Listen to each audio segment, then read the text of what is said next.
ओम। तो मित्रों, अब आता है आकस्मिक दुर्घटना या जिसे एक्सीडेंट भी कहते हैं। आग से जलना, शरीर में कपड़े, आग या मिट्टी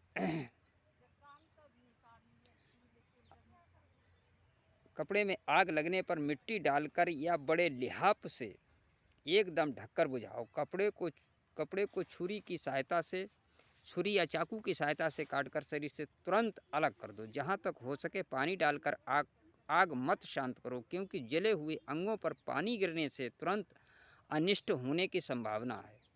आग में जलने से फफोले पड़कर जख्म हो जाता है और उसे मृत्यु तक हो सकती है। दग्ध स्थान पर सरसों का तेल लगाकर या मैदा या आटा छिड़क देना चाहिए। नारियल तेल संभाग चूने का जल मिलाकर लगा देना चाहिए। दग्ध स्थान को हवा से बचाने के लिए रुई से ढक देना उचित है। असली मधु या घी कुमार का रस लगाने से भी उत्तम फल होता है। जलने पर तत्काल हमारा सप्तगुण तेल लगा दिया जाए तो किसी तरह की अनिष्ट की संभावना नहीं रहती है। जलने के बाद घाव होने पर बोरिक एसिड को वैसलीन में मिलाकर लगाने से घाव शीघ्र आराम हो जाता है। चोट आना, किसी कारण से चोट आने पर चमड़ा छिल जाता है और जख्म हो जाता है। सर्वप्रथम आहत स्थान का रक्त बंद करना चाहिए। अब मित्रों, अब हम यहाँ पर आपको अब एक और चीज़ देंगे। हाँ, ये अलग से देंगे, अभी यही पूरा करते हैं। शीतल जल में आर्द्र तर करके कपड़े की पट्टी बांधने से या बर्फ़ के टुकड़े रखने से उपकार होता है। ताज़ा गोबर बांधने से रक्त बंद होता है एवं जख्म भर जाता है। खून बंद करके सप्तगुण तेल लगाना विशेष उपकारी है। कुचल जाना, शरीर के किसी भाग में जब किसी कठिन वस्तु के आघात से चोट आ जाए तो उस स्थान से खून नहीं निकले तब उसे कुचल जाना कहते हैं। कुचलने पर आहत स्थान के नीचे रक्त वाहिनी छोटी छोटी नसों के टूट जाने से रक्त जमा हो जाता है, इसलिए वह स्थान नीला या काला दिखाई देता है। कुचल जाने पर आहत स्थान पर बर्फ देर तक रखने से या शीतल जल की पट्टी देने से किसी तरह से अनिष्ट की आशंका नहीं रहती। फिर सप्तगुण तेल की मालिश से वेदना शांत हो जाती है। डंक मारना, बरने, हड्डा, बिच्छू आदि के डंक मारने पर पहले दंष्ट को स्थान को छुरी द्वारा कुरेद कर डंक बाहर निकाल लो। बाद में तंबाकू या प्याज काटकर बांधो अथवा असली अर्क कपूर या जरा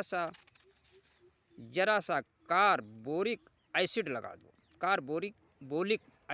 दो। कार्बोलिक एसिड सावधानी से लगाओ, क्योंकि अधिक लगाने से फफोले हो जाएंगे। बिच्छू के आहत स्थान पर बार बार तारपीन का तेल लगाओ या पत्थर का कोयला घिसकर लगाओ।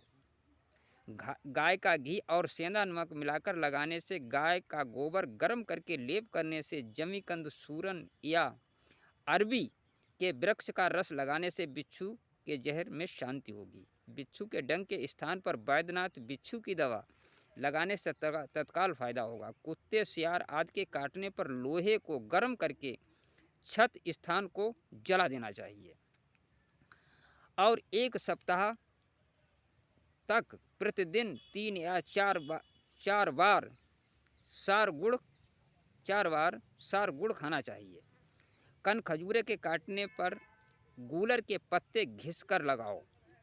मकड़ी के पेशाब करने पर घी और नमक लगाओ।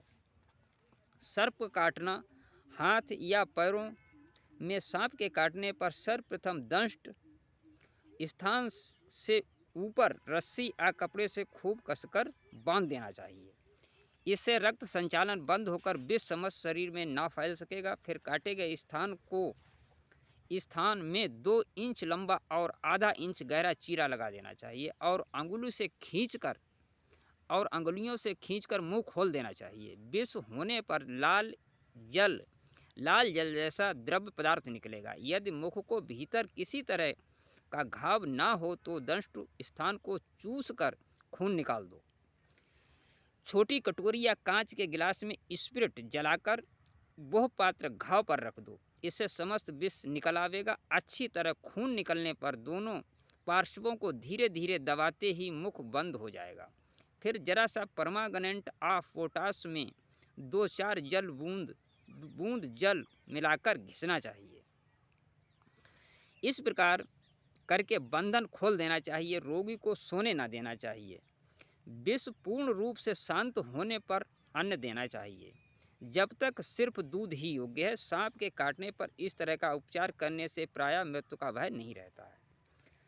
अब आया है विष।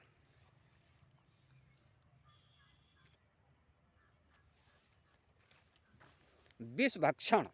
अगर किसी ने संखिया खा लिया है, संखिया, धतूरा आदि विष मिश्रित चीज खाने से या विष खाने पर जहाँ तक हो सके बहुत जल्दी वमन या दस्त कराना चाहिए। वमन माने उल्टी।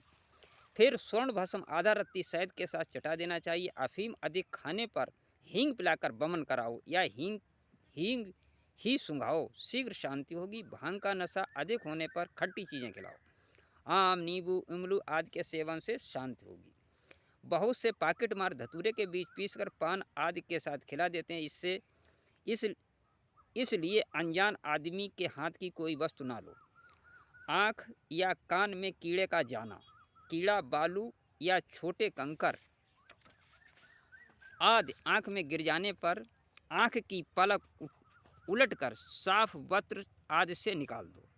एकटक दृष्टि से देखने पर भी आंसू आकर कीड़े आदि निकल जाते हैं।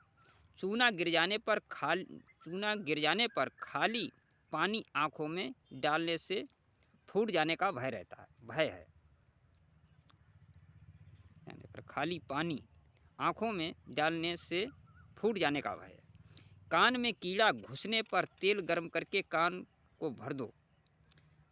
भर दो, इससे कीड़ा मर जाएगा। कन खजूरा आदि के कान में घुस जाने पर खूब होशियारी के साथ चिमटी आदि से पकड़कर निकालकर कान में तेल डाल दो। ओम। श्वास रोध। जल में डूबने या गले में फांसी लगाने से एकदम श्वास रोध हो जाता है। जल में डूबे हुए आदमी का शरीर गर्म और हाथ पैर शिथिल हो तो चिकित्सा करना योग्य, अन्यथा चिकित्सा व्यर्था है। सर्वप्रथम रोगी के दोनों पैरों को पकड़कर उल्टा करके मुख से पानी और लाल निकाल दो। फिर श्वास ठीक होने के लिए तेज सूंघनी सूंघाओ। स्मेलिंग साल्ट या गोल मिर्च का चूर्ण कागज की नली में रखकर फूंक दो। इस सब उपचारों से भी श्वास प्रश्वास न आने पर रोगी को चित्त सुलाकर पीठ के नीचे तकिया रखकर छाती का भाग ऊंचा करो। फिर अपने हाथों द्वारा उसके दोनों हाथों की कोहनी और कलाई के बीच के भाग को पकड़कर झटके से ऊपर उठाओ और फिर रोगी के दोनों हाथों को उसकी छाती पर धीरे धीरे आधाच दृढ़ रूप से दबाओ। इस प्रकार प्रति मिनट 10 या 14 बार करो। इससे रोगी को श्वास प्रश्वास की क्रिया जारी हो सकती है। इसी क्रिया को जब गले में फांसी लगने पर श्वास रोध हो तब भी करनी चाहिए। श्वास प्रश्वास चलते ही रोगी को बहुत कम मात्रा में मध्य या उत्तम ब्रांडी पानी में डालकर पिलाओ। रोगी आराम से सो जाए ऐसा यत्न करो। सावधान, लोगों की भीड़ रोगी के पास मत जुटाओ, क्योंकि उससे रोगी को वायु मिलने में विघ्न होता है। कुछ स्वस्थ होने पर दूध पिलाओ। ओम तत्सत।